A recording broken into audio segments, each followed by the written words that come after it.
Hello, everyone from Chelsea Fan TV. I hope you're all doing very, very well. Welcome back to the channel and back to another live show. We've got a lunch show here for you today, and we're going to be going through the latest financials to do with Chelsea Football Club.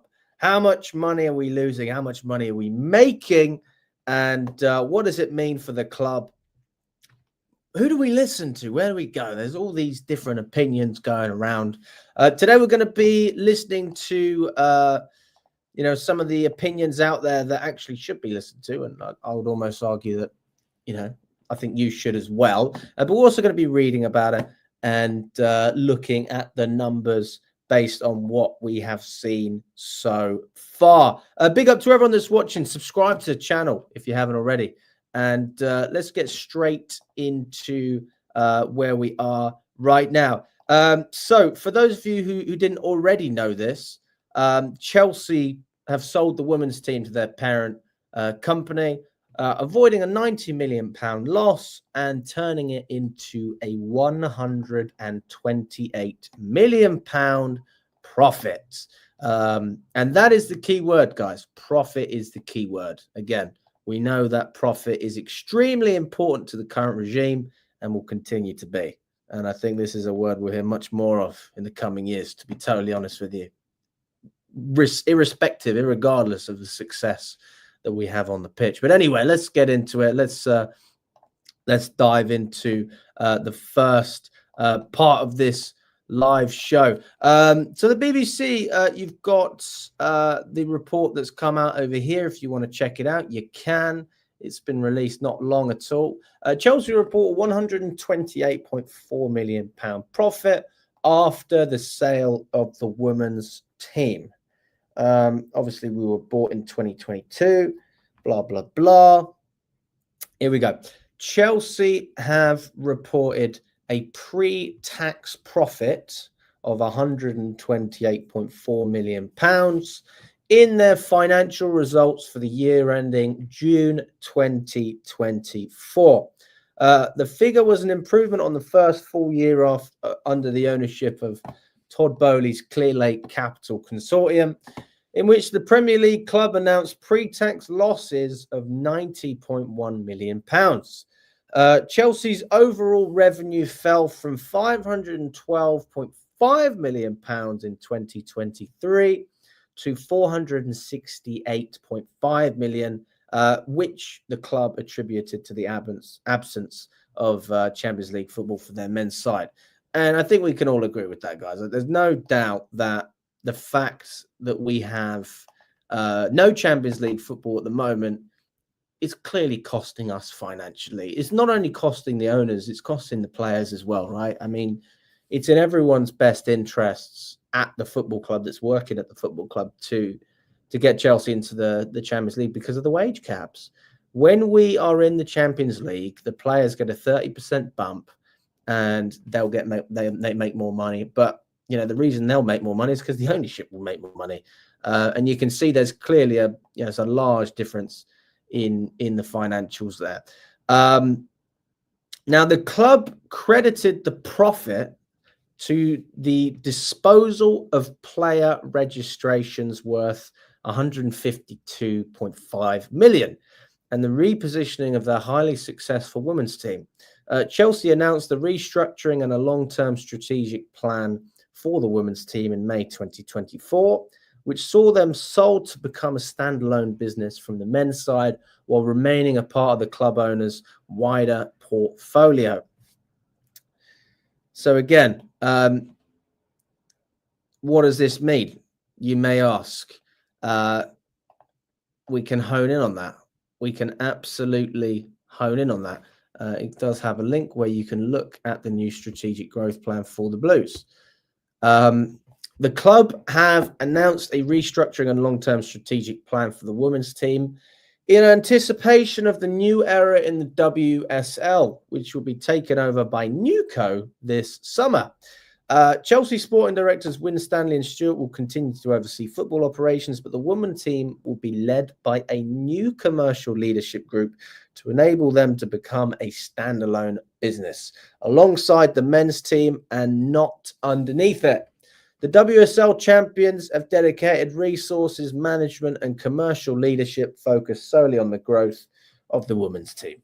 It is believed there is a strong desire within the club to attract private investors to the women's team. Currently, any prospective investor in the WSL is required to go through a men's team. BDT and MSD Partners, an American global merchant bank, have worked with Chelsea as financial advisors on a potential minority investment in the club. With further investment into infrastructure, training facilities, and player development alongside this new strategic evolution, Chelsea will hope that they will help cement their position as a leading force within the women's game. So you can see there, that is the new strategic growth plan for the Blues. So when we talk about the sale of Chelsea women's, that's what's happening. So we're still maintaining, the football side of things with Winstanley and Stewart, but the new commercial leadership group is going to be totally different. It's going to be Newco. Don't really know much about them, so not really an awful lot more to say about that. So yeah, they've basically been sold to become a standalone business from the men's team. Chelsea said matchday revenue increased to 80.1 million for its financial year from 76.5 million in the previous results. So you may think to yourself, why have those numbers gone up? Because that's quite an increase, to be fair, matchday revenue. We haven't built any new stands. We don't have extra seats. So why are we making an extra £4 million? Just under 4 million. Because the prices are going up and fans are being charged more for a worse product than we've ever seen before. We had a season ticket price freeze for 15 years. And these guys have come in and they put the prices up, and the football is worse. And the prices are going to go up again next year, and probably again the year after that, and again. And again, and again. So all I can say when it comes to these price rises are, don't expect that number to stay at 80 million. All right. Don't expect that number to stay where it is. You should say to yourself, when is it going to get to 90? When is it going to get to 100? Because that's exactly what these guys are thinking, and that's what they're looking at. If they are able to generate more match day revenue, then they will. And due to the fact that Chelsea have some of the lowest season ticket prices and match day ticket prices compared to other teams in the Premier League, we have really, really good prices, generally speaking, guys. Even with the price rises, our average season ticket price at Matthew Harding, I mean, I can speak for myself, it's 45 quid a game. Now, under Abramovich, it was 40. So it's gone up by a fiver already. But then you go look around the other side of the pond. What are Arsenal paying? What are Liverpool paying? What are Man City paying? What are Fulham making you pay?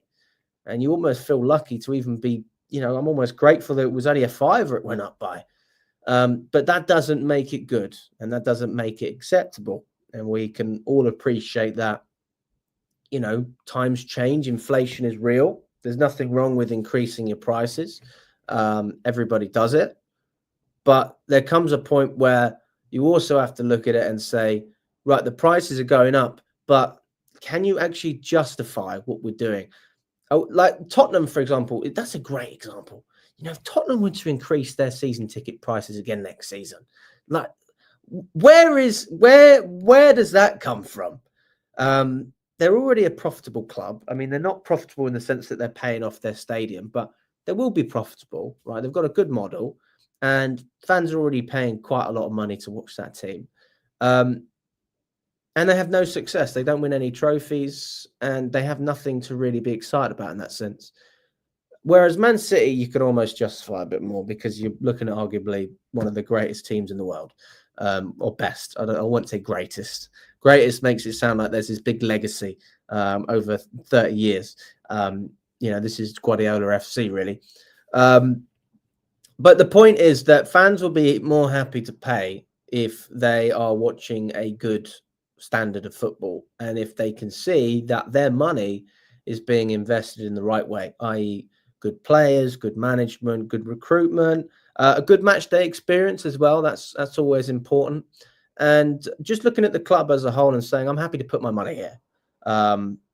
Because every club, every fan wants their club to do well, but at what cost? If I said to everyone here right now, if I said to you, you've got to pay a tenner to go and watch your team every game, most people would say, no problem. I double it, no problem.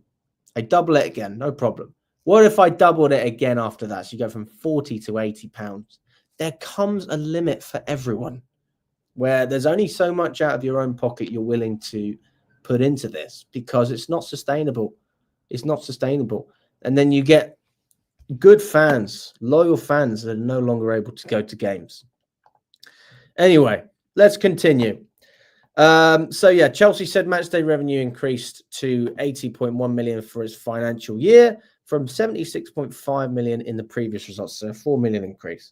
Commercial revenue also increased from 210.1 million in 2023 to 225.3 million in so that would be 2024, due to an increase in player loan income and strong sales of non-match day activities. So what are non-match day activities at Chelsea? That could be potentially buying merchandise, I presume, stadium tours, the tour of the museum, other events, fundraisers, maybe. I haven't got a fucking clue, but still a decent increase, guys. So again, when you look at the revenue that fell, we still actually managed to increase other forms of revenue. Hang on, let's see what Chris said. Good afternoon, Alex. Apologies to any Americans reading this, but money is progress for Americans. All they seem to care about is money, power, and image. You're not wrong. You're not wrong. Blue Co out, up the Chelsea. There you go, mate. Big up to you. Big up to Stephen as well. Clown Lake achieved their target of making profit. Should we give a fuck? It's true. It's true. Chelsea gets profit, so when are we buying a striker then? But Stephen, if we buy a striker, then we won't be in profit anymore. Come on, mate. It's all about profit, people. All about profit. But look, it'd be interesting to see what we do anyway. There's always hope, isn't there? Even though I know really what the plan is. It's good to have hope, isn't it? Now, the sale of the women's team was also crucial to making the profit. Chelsea's statement on Monday pointed to how the club improved their financial health, avoiding breaking Premier League profit and sustainability rules. So that's PSR. The position was strengthened in the previous financial results by the sale of 2 hotels by Chelsea FC Holdings Limited to Blueco 22 Properties Limited, a deal between companies under the control of Todd Bowley and Clearlake Capital Ownership. The sale, that sale was 76.5 million, and that made Chelsea made a loss of 89.9 million instead of 166.4 million in their 22-23 accounts. So again, going back to the hotels, for those of you who don't remember, this is what it was. The hotel sale was cleared by the Premier League as well, so it's perfectly within the rules. And you can see that when the Blues published their accounts in April, revealing the sale of the Millennium and the Corpthorne hotels next to Stamford Bridge for 76.5 million in an effort to help them avoid a potential 166.4 million loss, reducing it to an allowable 89.9 million for the financial year. So you can see the ownership change from Chelsea FC Holdings Limited to Blueco 22 Properties Limited. And that sale was ratified by the Premier League under what is termed a fair market valuation under the league's associated party transaction rules. Whether the 76.5 million value has been changed is unclear, but Chelsea have maintained their confidence in adhering to PSR rules that permitted clubs to have a maximum of a £105 million loss over a 3-year period, as certain costs for infrastructure, academy, and women's football are allowed to be deducted. Such transactions are not allowed in UEFA competitions, with Chelsea back in Europe in the Conference League and in the Football League after they closed the loophole in 2021, but the Premier League opted against following suit. The Premier League remains open to closing the loophole, though through a future vote. An attempt to ban such transactions within the league was most recently attempted by Premier League members in June, but only reported 11 clubs supported the idea, with a minimum of 14 needed to required to vote through a change of the regulations. Senior staff within Chelsea and the controlling Clearlake Capital ownership believe they will be compliant with financial rules for the 24-25 season. And yeah, there you go. So that gives you a little bit more information with regards to the hotel scenario.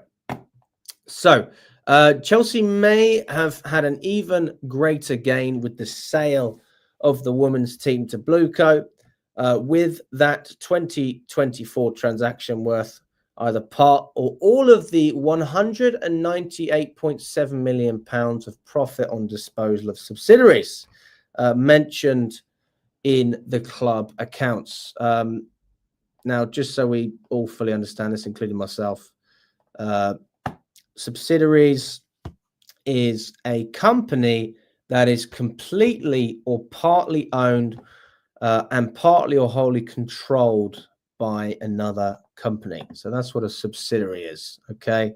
It's a company that is completely or partly owned and partly or wholly controlled by another company. Okay, so hopefully that gives you a little bit more clarity on that. Yeah, so the 198.7 million was either all of it or part of that number that was mentioned in the club accounts. Without that, Chelsea would have made a significant loss. So look, we can all agree that it's good for the club to be healthy financially, but there's only so many loopholes we can go through before we have to start being successful, right?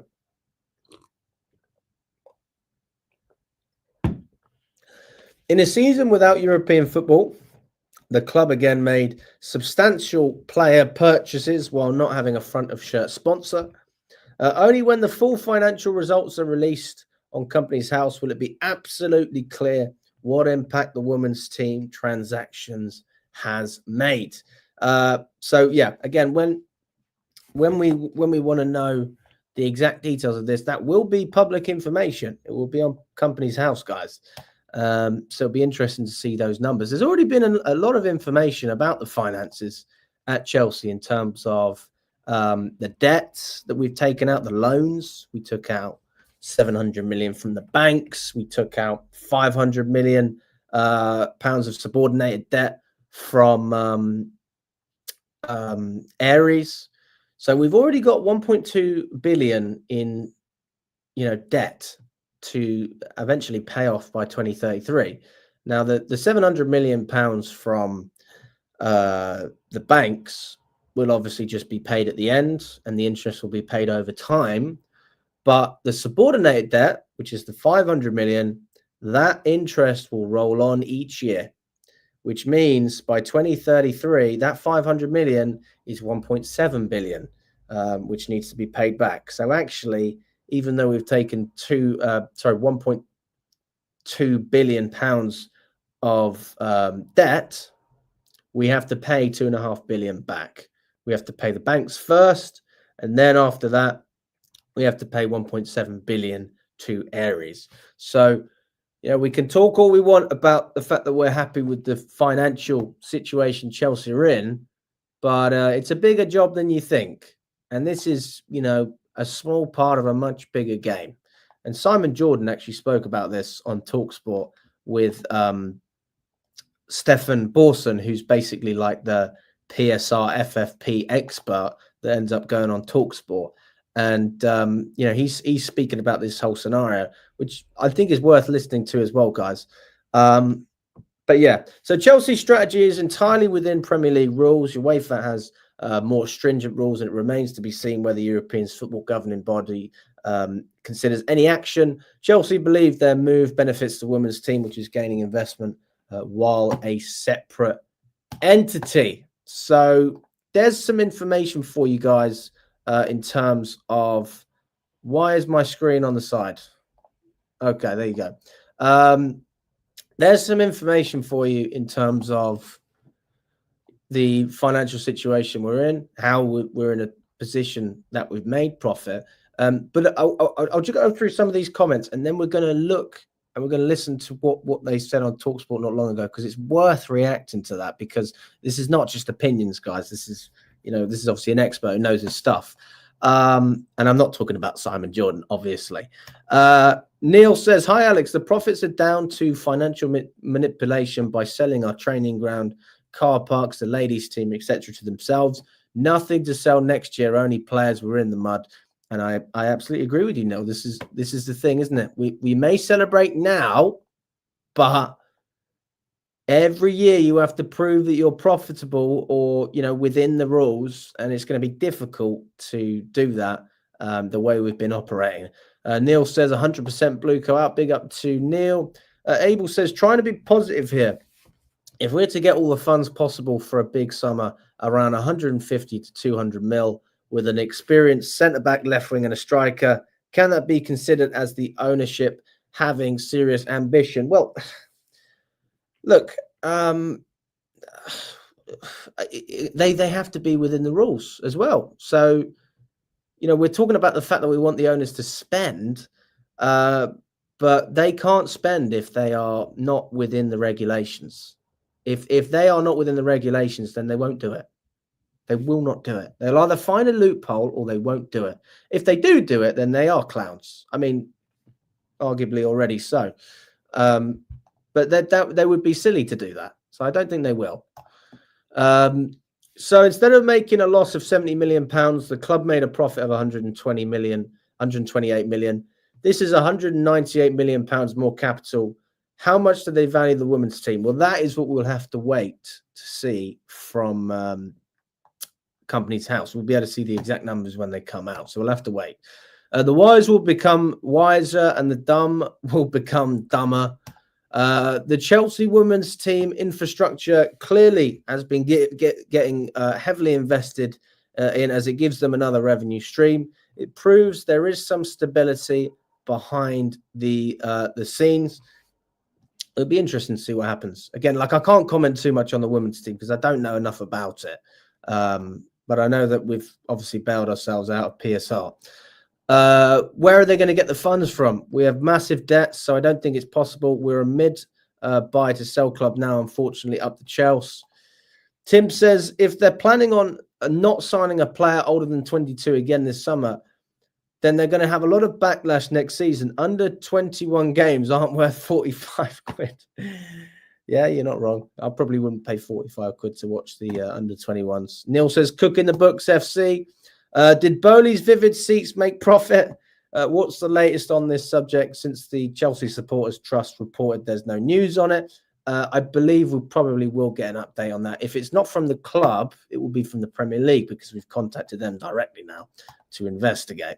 I feel like the way the clubs pay for transfers now in installments may be a large factor to why we make many odd decisions in the windows. How many of these crazy transfer fees we are still off?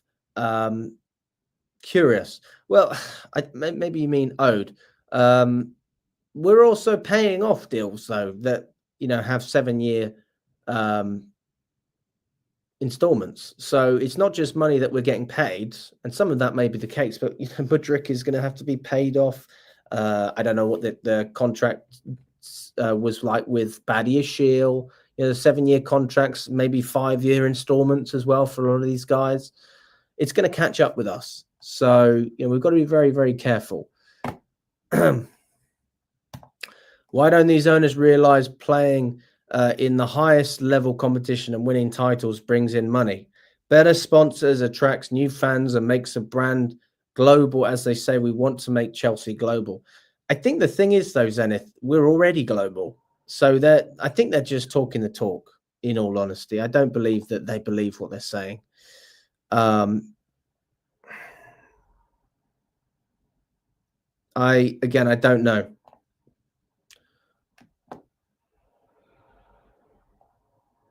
Yeah. People claiming debt levels. Can you share verified source of this information? Has anyone seen the balance sheet, income statement, and cash flow statement? If someone has, can you share? I do have this information.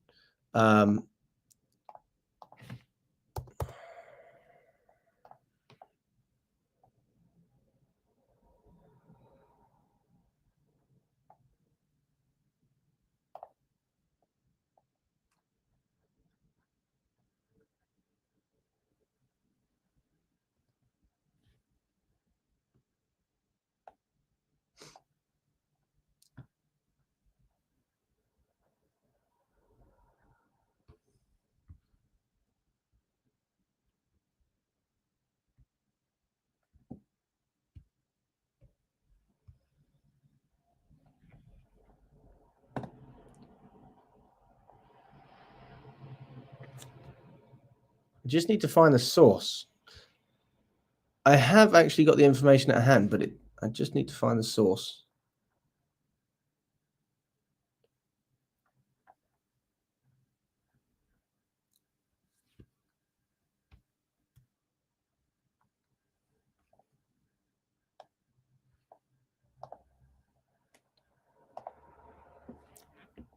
Because basically what happens, guys, is I get emails about this stuff from people who know about it. And they're obviously Chelsea fans. But I'm not inclined to share that if I don't have a source. So I'm going to find a source and then I can share that with you. But to give you an idea, it's capitalized interest. And let's just look at the 500 million we borrowed from Ares. Okay, it's about, 13%. What's the interest rate? It's a PIK loan, which is a payment in kind loan. And it matures in 2033 with a floating interest rate at the 31st of December 2024 of 12.73%. Debt agreements added at a holding company level are typically reliant on the debt service payments being made by the underlying operating company. In this case, Chelsea, as a PIK loan. 22 Holdco has the option of not making cash payments until maturity. So the interest payments would be compounded, at which point, if interest rates disclosed by Ares are used, Chelsea would be required to make a 1.7 billion bullet payment. So that's all I'm able to share with you at the moment. But I will follow that up because that's important. So I appreciate you asking me that question because that's a good question. I just need the source, guys. I need the source because I can't share anything without sources. But yeah, anyway. Right, let's look at TalkSport. And this is a video I watched earlier, and it's quite a good video because it gives you a little bit more of an idea as to what is going on. And look, I'm not saying that you have to listen to everything and like it, but I found it quite helpful. So I think you might find this helpful as well. And this is with Stefan Borson, who is basically an expert when it comes to the financials. It's Simon Jordan. We are live on TalkSport, coming to you live, of course, on YouTube and your smart TV as well from this smaller studio than we're used to down on the second floor of the news building here at London Bridge. In the next half an hour, we have financial expert Stefan Boschen in studio with us, FFP expert, amongst many other things, of course. And that can only mean one thing. We are going to look at what is going on money-wise in amongst some of the top clubs. And in the next 20, 25 minutes or so, we will discuss what is going on at Chelsea, at Aston Villa, at Tottenham, and yes, at Manchester City. Because we're all waiting, all braced for the announcement out of Manchester City. That is not coming in the next half an hour, but we will put some meat in the bones in the Manchester City situation as we go. Stefan, good morning. Morning. Let's kick off with Chelsea. And in the break there, you were talking about Chelsea very briefly to Simon and myself. So we may as well kick off with them. Their accounts released yesterday. If we were to define what, in your view, the main headlines would be, does it come down to this? Have Chelsea outsmarted everyone once again? Well, it depends what you call outsmarting. I mean, first of all, the accounts aren't yet out. So they announced yesterday they'd need to be out. So their publishing deadline was yesterday. But if you go on Companies House, it will say that they are overdue. But they did put out a headline announcement on their website, which did not have a link to the actual accounts. But sometime over the next few days, those accounts will be released. And they'll also be released for the various companies within the group. And we'll see all sorts of interesting things. Now, in terms of outsmarting, what they have definitely done is they've found gaps in the Premier League rules that allow them to avoid failing PSR. Okay, that's clear. And so they've gone from a loss of 90 million to a profit of 128.4 million in the space of a year. By the way, guys, I don't really like some of the stuff I'm seeing. I don't know enough about Stephen. But as I said, I found it interesting. Listening to it. So I do think what he says is it's an interesting conversation, worth listening to, guys. I do think it's worth listening to, even if you don't have to take it too seriously. Yeah, those numbers you can almost disregard because they come after £275 million of internal sales of non-football assets. So they've sold to themselves 2 hotels, the women's team, and probably Kingsmeadow and possibly parts of Cobham. And in selling those assets to themselves, to one of effectively the parent company, they've generated an accounting profit, which is what you're talking about there.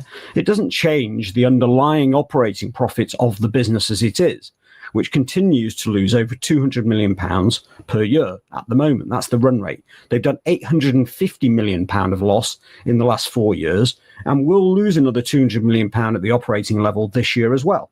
So they've outsmarted PSR, but the reality is that the business continues to operate on a level that somebody like Daniel Levy, for example, no doubt we'll talk about Spurs shortly, we will, would say is an unsustainable level. But by outsmarting PSR, let me pick you up on that. Have they been cute? As someone they've definitely been cute. Yeah, they've definitely been cute. Right. I mean, you're talking about something that is they've sold their own prohibitive. women's team to Chelsea Holdings to Blueco.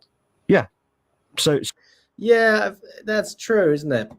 Because he mentioned the hotels, and we saw with the BBC article as well, the hotels, that was for the 2022-23 accounts. So that has nothing to do with what we're looking at the moment. Maybe he's just talking about it as a generalization. Maybe that's what he's trying to say. I don't know. So that comes out they sold their own women's team to themselves. Yeah, I mean, I don't think they would deny that description. The reason I'm saying it like that, Simon, is how can it be that the likes of Newcastle are caught between a rock and a hard place regards to rules and progressing, yet Chelsea can stay within the rules via selling the women's team to themselves? Are the fans right to ask, does that make sense? They don't have the same assets. So if they had the same assets, they'd make the same decisions. And the central theme is, what are they trying to achieve? They're trying to achieve overcoming PSR. Why do you need to overcome PSR? Because it's a ridiculous governance that's been introduced. The fact of the matter is, if Chelsea's owners are not bothered about a £200 million loss, I don't know why Stefan would be or anyone else would be. They're operating losses what they're prepared to carry. Once upon a time, huge businesses like Facebook carried huge losses. Netflix carried huge losses. It's about the end game not about the journey to get to it. So how do you? And Simon, he makes a good point. It's about the end game. They are not prepared to continue losing money. They are not prepared to do that. Of course they're not. Private equity, they don't go into anything to lose money. They go to make money. And what they've done is they've poured as much as they can into the club. They've taken advantage of the contracts and the fact that we're able to pay transfers over a longer period than 5 years before those rules eventually got changed. And, you know, ultimately, Newcastle probably would do the same thing if they could. So I actually don't think that that's a bad point, although I don't like Simon Jordan. I know a lot of you don't like him. I think he makes a very good point. So I mean, we'll just rewind, listen to that again. Why do you need to overcome PSR? Because it's a ridiculous governance that's been introduced. The fact of the matter is, if Chelsea's owners are not bothered about a £200 million loss, I don't know why Stefan would be or anyone else would be. They're operating losses what they're prepared to carry. Once upon a time, huge businesses like Facebook carried huge losses. Netflix carried huge losses. It's about the end game, not about the journey to get to it. So how do you value a women's team? Well, and in other words, why aren't all clubs doing it? Okay, so look, there's two things. First of all, I don't care whether they lose $1 billion a year. I couldn't care less. I mean, This is a great point as well, sorry, that Bobby makes. And we were just talking about the bank loans earlier. Yeah. So if we keep losing money as a club, it's not sustainable. You're absolutely right, Bobby. And I was just speaking earlier about the interest on the subordinated debt, the 500 million, which then grows. And I'm trying to find a source for it as well. I don't know if maybe you might know. I don't know if there is a source for it, or is that just a rough calculation, presumably, with the interest in mind. Anyway, let's continue watching. I'm explaining the situation in terms of Chelsea's financial position, and we're putting it. Doing is supporting the argument that you make that they've failed PSR. I'm not. I'm just contextualizing it. Won't. No, I'm contextualizing it in the context of Tottenham Hotspur literally saying we can't spend what we don't have because it's not sustainable. But that's Tottenham Hotspur's model. So well, it is, yeah, and it's I would never deny that Chelsea and their owners are able to do exactly what they wish to do in respect of how they operate the club. It's completely fine. But from a PSR perspective, we just shouldn't confuse headline profitability based on intra-group sales, which are completely accounting tricks, versus underlying business performance. Who was? Well, the headline, and they try to lead their fans to believe that there is a difference between last year and this year. So I would say Chelsea themselves are trying to dictate to their fans a level of sustainability that is simply not there at the moment. Nowhere in Chelsea's announcement that they made yesterday does it say our operating losses continue to run at over £200 million. They tried to make out historically that they'd reduce the average wage to £60,000 per week, which is complete nonsense when you actually see the real wage bill that we actually do see from various reports. Is there a perceived jeopardy for Chelsea's owners in the way that they're running the football club? Is there an indication that they don't have the means, the wherewithal to continue to sustain underlying operating costs? No, and I'm not suggesting that there's any issue. No, I'm not suggesting there's any issue at all with the viability of Chelsea Football Club whilst their owners continue to put equity into the club as they are doing so. There's no problem whatsoever, and I've never suggested otherwise. So doing what they've done is cute. It's cute. It's perfectly sustainable if the owners keep sticking money in the same way that it was sustainable when Abramovich stuck money in. It's sustainable when City's owners stick money in on a consistent basis. It's sustainable when Jim Ratcliffe puts in, hundreds of millions of pounds into United. That's not what we're talking about here. Yeah, but without making it sound too simplistic, why don't all clubs do it, Stefan? Well, create a very strong women's team and sell it to yourself. So let's just be clear. So you asked me about the valuation of that club. We don't know the exact valuation, and we don't know how much of the 200 million is related to the women's team. But let's assume that the vast majority was, because Kings Meadow, which I believe has also been sold, as part of the transaction. What is Kings Meadow? Internally, that's their women's stadium. I see. They bought that for £7 million from Wimbledon in 2018. Yeah. So the likelihood that that's had some kind of huge increase in value is very low because, of course, property prices in 2018 haven't really moved significantly. So there's probably not a huge profit on that aspect. So it's probably the vast majority will be on the women's team. Now, that will probably mean... Probably. Maybe. It could be. Fucking hell, mate. Stand on your own 2 feet. Make a statement. Jesus Christ. It's all about money here. It's facts. It's either they're doing it or they're not doing it. Why'd you... Potentially. Jesus Christ.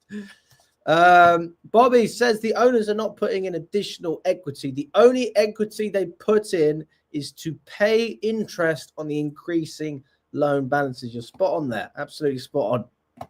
So, yeah, absolutely right in that sense, Bobby. Luke says the guy loves potentials. There is always an argument of debt versus equity. That's what subject of capital. Subject of capital budgeting exists. Lots of buts of maybes. All hearsay, all potentials, all probably, all possibly. Fence sitter, absolutely. Perhaps it can happen in 5 years. It's possible this guy is an expert in finances, possibly. Nice one, guys. Nice one. Oh, let's finish it off. Something like 18 to 20 times revenue. We know that Chelsea's women's team revenue from the Deloitte report that splits out what the Chelsea women's team revenue was. It's something like £10 million. So we're talking about a very, very significant multiple of revenue, which is the only way you can really measure one of these clubs. You can only really do it. You can't do it on earnings. So you do it on a multiple of revenue, or you look at comparable transactions. The big famous comparable transaction in the women's game was the sale of Angel City, which is a Los Angeles team. That's given everybody this view that you can attribute a very, very high valuation to women's football.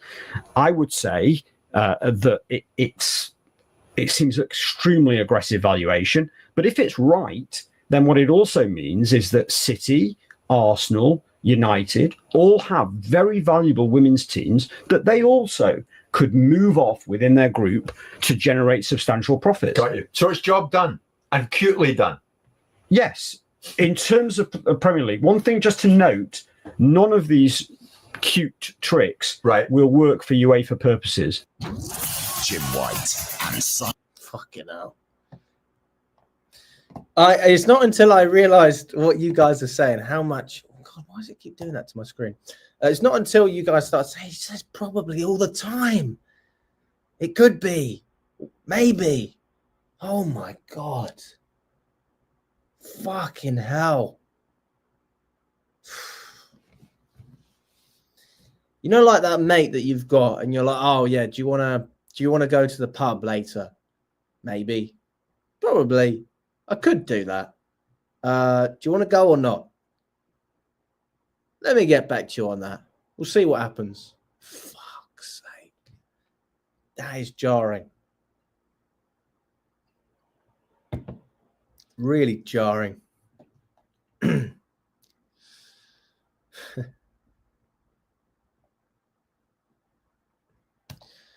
The contracts can be offered for 10 years, but since the previous summer transfer window, the Premier League have closed the loophole and the amortization can only be done for 5 years. You're absolutely right.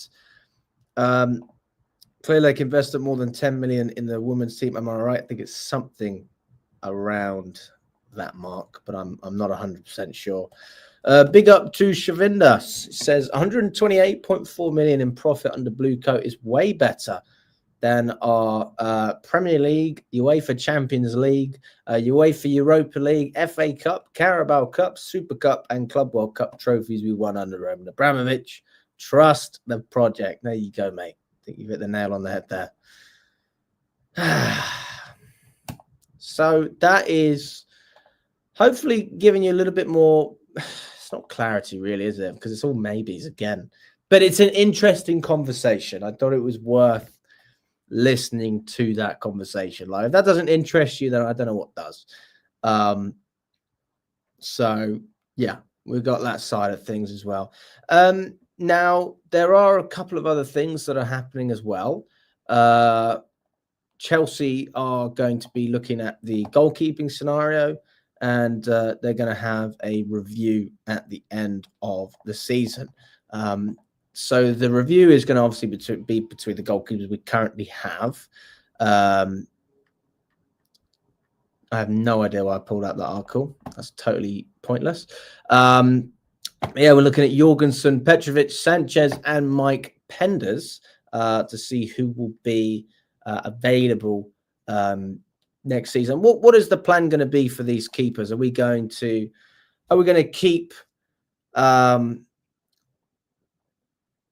are we going to keep Petrovic in Strasbourg? Are we going to bring him back to Chelsea? What's going to happen to Robert Sanchez, who apparently wants to leave Chelsea if he's not the number one? Jesus, can you imagine? What an ego. We've also got Mike Penders as well, who will be coming from his loan. He's obviously been playing in Belgium. Jorgensen has been our number 2. Does he need more game time at Chelsea? Will he be loaned out? Will he be sold? We haven't even spoken about, God, who's the American goalkeeper that we brought back from the Barnsley loan? We've got another fucking goalkeeper as well. Do you know who I'm talking about?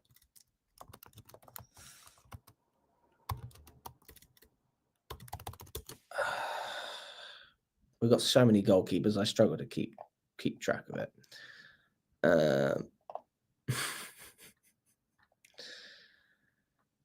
What's his name?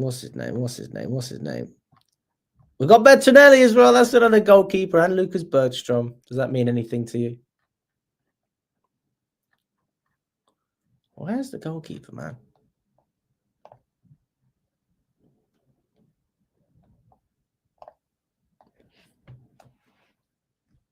Imagine that, your club having so many goalkeepers, you can't even keep track of it. That's where we are right now, people. That is where we are. Oh, God. I can't even find the name. Who is the American goalkeeper that we had, that we signed and we sent him on loan? Ah, yes. There you go, Jordan. Thank you. Slanina. We haven't even spoken about Slanina either. Well, Kepa's irrelevant to me, if I'm totally honest. He's not relevant. He's going. He's off to Bournemouth. And I think Bournemouth would actually pay, 10 million for him. I think that's good business for us. It's a player who doesn't want to be with us. We've had X amount of loan fees. Let's just imagine every loan fee is like 4 million. Probably got £8 million and £10 million in loan fees. Could be worse. So if you sell him for 10 million, you've made 20. Still lost about 50 million, considering you paid 70. But hey, we'll have to wait and see what happens. Luke says Petrovic number 1, Jorgensen number 2, Penders to Strasbourg. Surely, potentially. I mean, this is the thing, though. See, I'm not against sending Jorgensen to Strasbourg and making Penders number 2, or even having another loan for Penders. To be quite frank, like I fully appreciate. It's good to have another goalkeeper in case something happens. But at the same time, if we are playing, even in the Europa League, right, which will almost be a certainty when we win the Conference League, I think we will basically play the same goalkeeper most of the time. I think we should.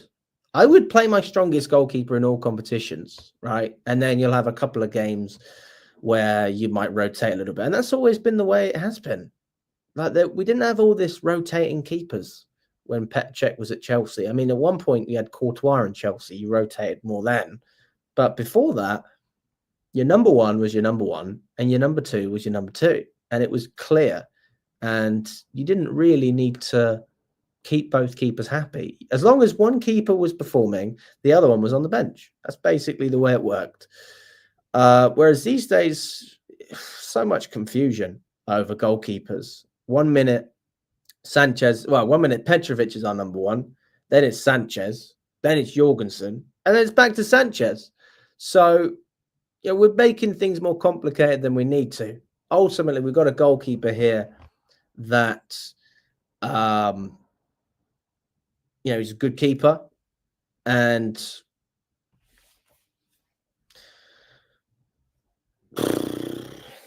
yeah, that's the main thing, really. He's a good keeper. And just play your best keepers. I don't know what's so complicated about that.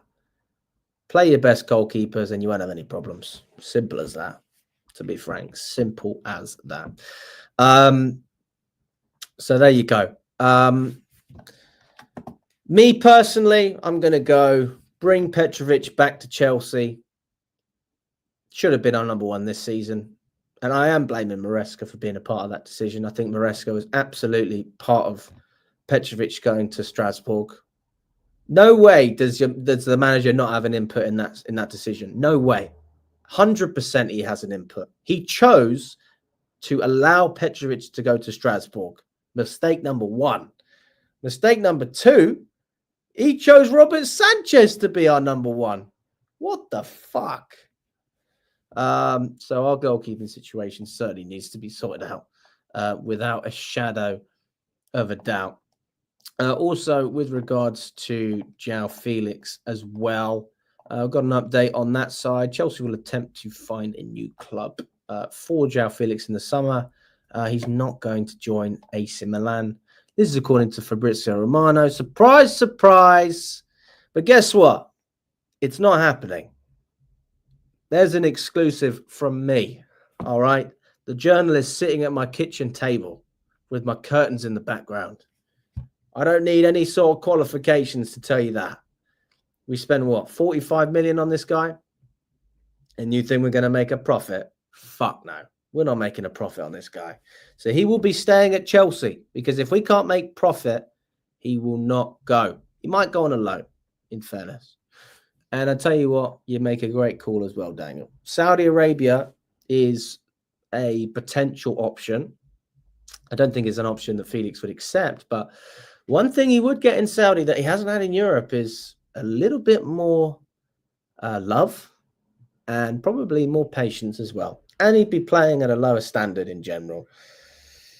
The other option that someone mentioned to me was Turkey, which I think is a great option. I mean, Galatasaray, he would love it at Galatasaray. Yeah. So I think those are two realistic options. Again, Galatasaray will be a loan. And I think Saudi would probably, I don't know.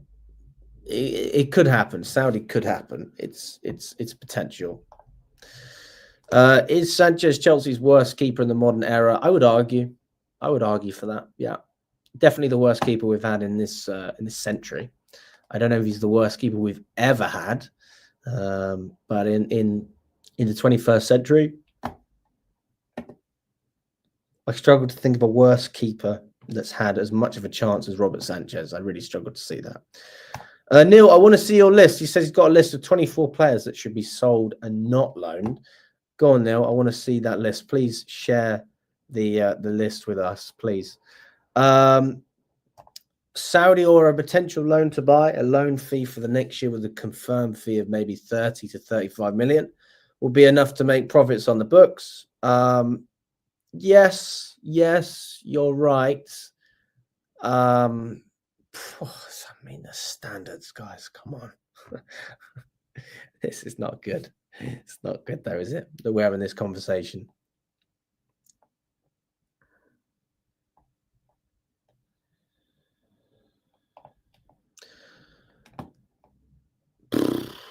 Yeah, but I mean, I'm not saying they won't offer 40 million for João Felix. I'm not saying they won't do it, but they're willing to spend a lot of money, but at the same time, they won't be taken for mugs.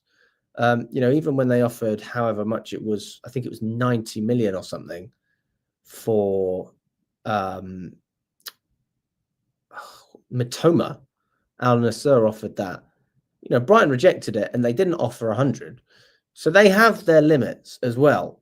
And you've got to remember that a lot of the players that the Saudis are signing are pretty good players, and generally their stock is good. You know, I look at Milinkovic-Savic, Ivan Toney. You know, he could have gone to a top team, both of those players. Sadio Mane went from Bayern. I don't think that. I think realistically, you get 30 million for Felix. 30 million. So if you loaned him out for another 2 years and then proceeded to sell him when he's 27, 30 million would be break even around that mark, or maybe even turning a slight profit. Yeah, please do, Neil. I mean, I won't be streaming tonight, but I'll be streaming tomorrow at the same time. So if you want to hold it out for me, then wait until tomorrow. Otherwise, do it on the stream later. I may stream tonight. Who knows? I haven't decided. If we're in Europe, Europa League next season, then we'll have 2 ways of getting back into the Champions League, getting top 4 or winning the Europa League next season. Although I would say it's really a lot harder to win the Europa League now than when we won it before. The standard of that competition is much, much higher than, you know, it's ever been. You've got some top teams going in that competition. The nice thing as well, though, is that you don't have teams getting kicked down from the Champions League into the Europa League. So, you know, that does give you a chance as well to set out your target and know that there's not really going to be any surprises. Whoever's in that competition is there. Is Petrovic returning? I keep hearing it. Any confirmation? Just want a clarification. If so, I'll be quite relieved. I will take Petrovic any day over Sanchez. I think that Petrovic will come back to Chelsea, mate. I'd be very, very surprised if Petrovic didn't come to us. But again, what if we got an offer of 40, 50 million for Petrovic? Do we accept that offer? I think that we probably would, which is upsetting, but that's our reality, unfortunately. MLS is another good option. Again, teams that are willing to spend money on players who aren't really good enough to cut it in Europe. I think the MLS would suit him well. So that's another good suggestion. We found 3 leagues now for João Felix. We found the Turkish league. Would be good for Galatasaray. Saudi have got the money, but I don't know if they'd be interested in Felix. And then you've got the MLS, who I think would be interested in Felix, to be fair. Qatar as well? Jesus. That's a bit of a stretch, isn't it? He's one of those mercenary players who'll never find a home and always ruffles feathers without performing on the pitch. Then moves on. The cycle continues. You're not entirely wrong. I think the main issue that Felix has is he lacks patience and maturity. Why can't you understand that when you're at a football club, you're not always going to be the star man? Like, you came in saying, I'm willing to compete with Cole Palmer, only then to realize that you're never going to be ahead of Cole Palmer. You're going to be second fiddle. And now you want to leave again. I mean, for fuck's sake, man. Just figure it out. Like, there's only so many clubs that can be the problem before you realize you are the problem. And I think that we're starting to have that feeling now with João Felix, aren't we? Big up to Gemma. I hope you're doing very well. What happens if Strasbourg and Chelsea make it to the Champions League? Then the Chelsea ownership will have to relinquish control of Strasbourg and put it into a trust. And basically, we can't loan players to Strasbourg if that happens, if I'm not wrong. So that's what happens. And that's what's happened with Manchester United and Nice, if I'm not wrong. He hasn't even had a chance at Chelsea, and we have had so many more substandard players than Felix. You're not wrong, T-Crom. You are not wrong. Signing João got us Quenda and Dario and opens the doors for future stars. Mendes usually represents the biggest up-and-coming stars. Agents run sports. Roman had them all in his back pocket. So what were you saying, that because we signed Felix, we built up a better relationship with Mendes, the agent, who then gave us, basically made it easier for us to sign Quenda and Dario. Is that what you're trying to say? He had an excellent season at Barcelona, scoring 10 and 30, but he's not good enough for us. Absolute BS.